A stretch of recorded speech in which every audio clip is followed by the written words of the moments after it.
Mga kapamilya sa DZMM, syempre nandito na ang Reyna. May maririnig na naman tayo. Miss Judy Ann Santos. Ma'am, kasi po, sa programa po namin sa mismo, eksakto natatapos yung Huwag Ka Lang Mawawala. At ilang pages po lagi ng text messages ang natanggap namin. Kinukwento ko ano ang nangyayari. Talaga? At karamihan po sa pages na yon, ng mga text nila, huwag daw po sanang mawala ang Huwag Kang Mawawala. Ano pong mensahe nyo sa mga kapamilya na sa buong mundo? Salamat. Nakakataba ng puso na ayaw nilang matapos ang teleserye. Pero gaya nga po ng sinasabi namin, lahat ng bagay, lahat ng programa may katapusan. Masaya kami na naiisip ng mga tao na sana may book 2, sana may extend. Pero di ba mas masarap isipin na natapos tayo ng lahat tayo nakataas noo dahil maganda yung ending, hindi pinilit pahabain, hindi naman din pinilit tapusin agad. Nakaano naman kami, nakakamado naman talaga kami matapos sa pagkakataong to. Medyo napabilis lang talaga lahat ng editing at may mga bagay-bagay na kailangan tayong harapin.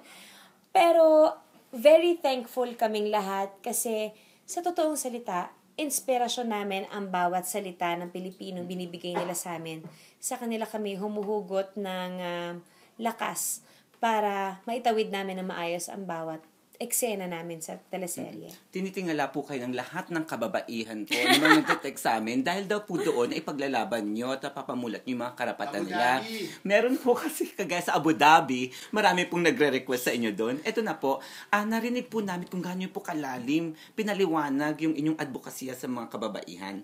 Meron po kasi sa panahon ng mga feminista, kinailangan nila magtanggal ng bra para ipakita yung petisyon nila at ang kanilang saloobin, ipaglaban ng karapatan.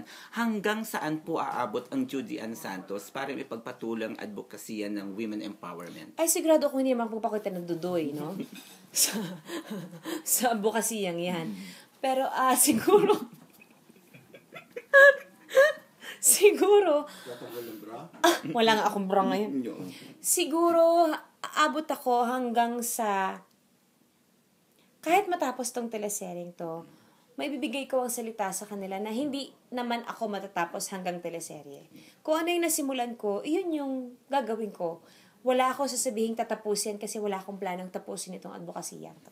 Yan. Maraming salamat po. Thank And you. I'm a great fan. Salamat po. you. Ito po muli si Papa Awal Pas para sa DZMM ABS-CBN. Hindi mo tinanong yung Abu Dhabi. Personal po yung thank you po.